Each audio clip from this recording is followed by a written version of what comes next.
Hello, नमस्कार सखींनो. उज्ज्वलाच kitchen कट्ट्यामध्ये आपल्या सर्वांचं मनापासून स्वागत. हे बघा, आज आपण हा पदार्थ बनवणार आहोत. हे पहा, आपण पिकलेल्या केळापासून बनवलेली बर्फी आहे. एकदम छान असं दाणेदार टेक्स्चर सारखी झालेली आहे. पहा, एकदम टेस्टी अशी. तर कशी बनवली तर पूर्ण व्हिडिओ पहा. आणि तुम्हाला जर रेसिपी आवडली असेल तर लाईक, शेअर आणि सबस्क्राईब नक्की करा. हे पहा, आपण आहे ना पिकलेल्या केळाची रेसिपी बनवणार आहोत. त्यासाठी मी 2 पिकलेली केळं घेतलेली आहेत. बघा, गावठी केळं, त्यामुळे असा कलर झाला. जरा पिकलेली आहे जास्तीची. आणि हे तूप घेतलेलं आहे, गूळ घेतलेला आहे आणि 1 कप म्हणजे 1 वाटी मी गव्हाचं पीठ घेतलेलं आहे. आपण मिठाई बनवणार आहोत, त्यापासून गोड पदार्थ बनवणार आहोत. त्यासाठी हे सर्व असं साहित्य घेतलेलं आहे. आणि खूप एकदम टेस्टी अशी आपली ही रेसिपी होती.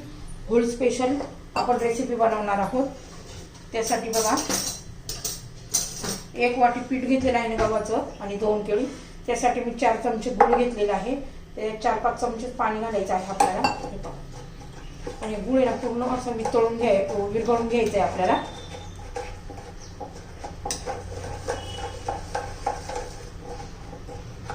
आता हा जरा वेळ आपण असं पाण्यात विरघळून घेऊया. असं फोडून घ्यायचं आहे गूळ. त्यासाठी मी बारीक करून केलेला गूळ घेतलेला आहे. हा गूळ वितळून घेऊ आणि नंतर पाणी गाळून घेऊ, कारण त्याच्यामध्ये थोडाफार काय असेल थोडाफार कचरा वगैरे तर नाही का थोडाफार निघतो, कोणता गूळ घेतला तरी. तर हे बाजूला ठेवूया आपण. आता हे 2 केळी आपण सोलून घेणार आहोत.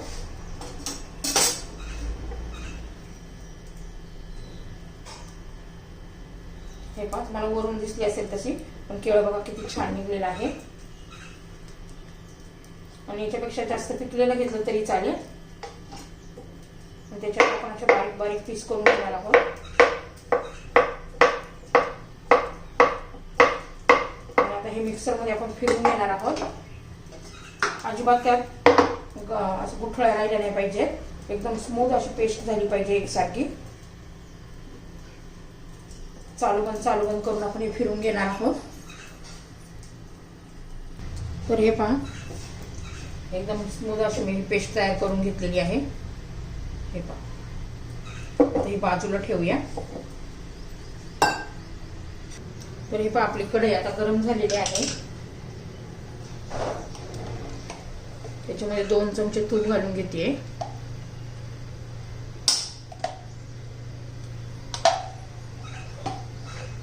तेल वितळू द्यायचं आहे आपल्याला.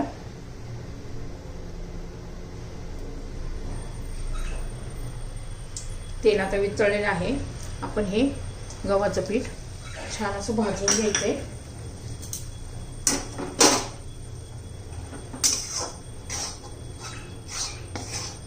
आपण मध्यम गॅसवर भाजून घेणार आहोत.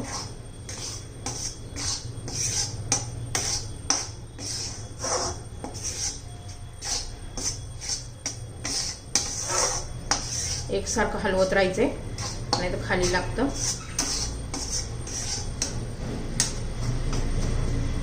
तुम्हाला कमी वाटलं तर अजून एखादा चमचा तूप घालायचं किंवा तेल घातलं तरी चालेल, म्हणजे छान टेक्स्चर येतं.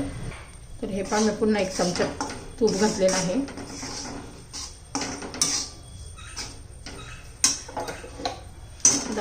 दाणेदार अशी आपली बर्फी झाली पाहिजे. हलवा पण छान होतो त्याचा, बर्फी पण छान होते.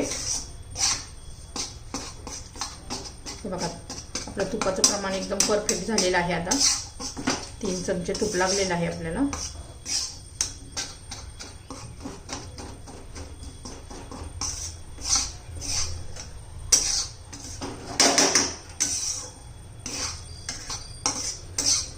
मध्यम गॅसवर छान असं 3-4 मिनिटं आपण भाजून घेणार आहोत.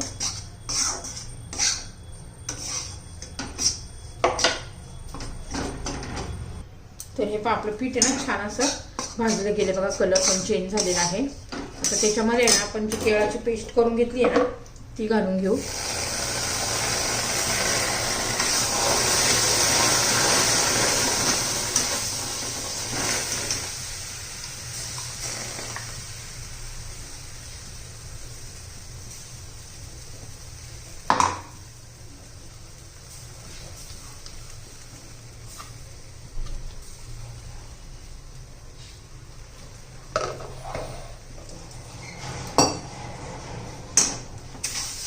आता केळं घातल्यानंतर खालू लागू शकतं, त्यासाठी एकसारखं हलवत राहायचंय.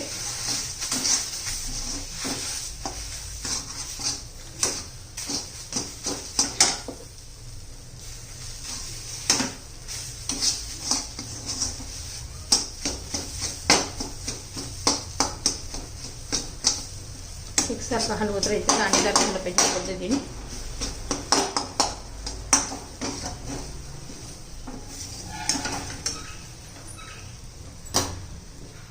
तर हे पहा आपण आहे ना त्यामध्ये आता गुळाचं पाणी केलेलं आहे ना ते गाळून घ्यायचे. 4-5 चमचे पाणी घातलेलं आहे.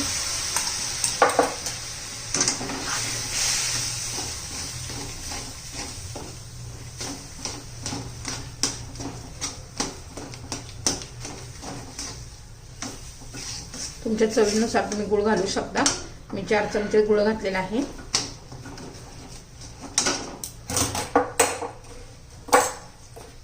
यात मी थोडासा फूड कलर घालतीये. तुम्हाला नसा घालायचा तरी चालेल, पण छान कलर पण येतो.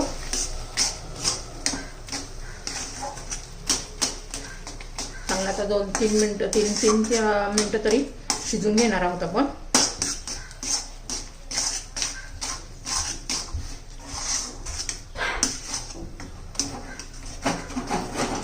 आता याच्यामध्ये आपण वेलची पावडर पण घालणार आहोत.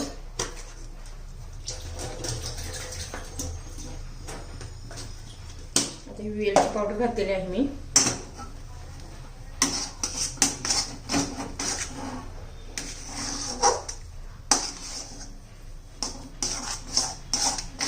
एकसारखं हलवत राहायचंय.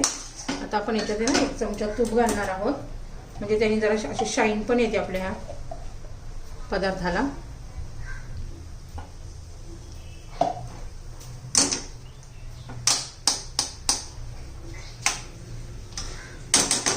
तुम्ही याच्यात ड्रायफ्रुट्स पण घालू शकता. बघा कलरने किती, फूड कलरने किती छान कलर आलेला आहे.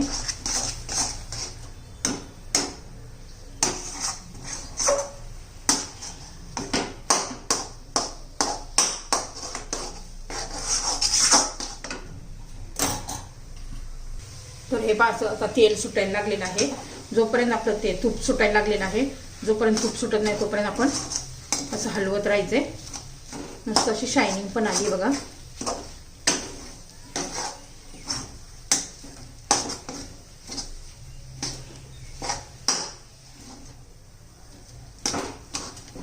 छान आता आपलं हे झालेलं आहे शिजून.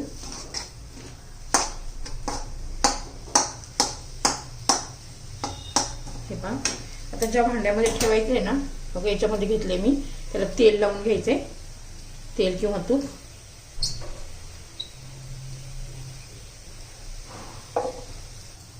आता या प्लेटला आपण तूप लावून घेतलेलं आहे, त्याच्यामध्ये काढून घेऊया. आता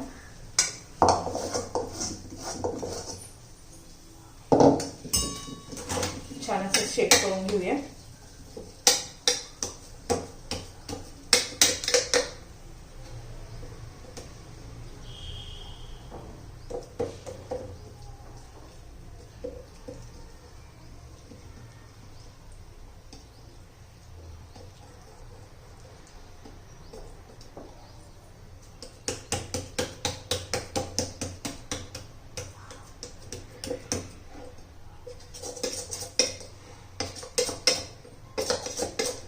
हे फ्रीज मध्ये ठेवून देऊया 30-35 मिनिटं तरी. वेळ असेल तर तुम्ही एखादा तास पण ठेवू शकता. आणि मग आपण हे कट करून घेऊ. पण हे पहा आपण फ्रीज मध्ये ना अर्धा-पाऊण तास ठेवलेलं होतं. आता यातच आपण कट करून घेऊया वड्या.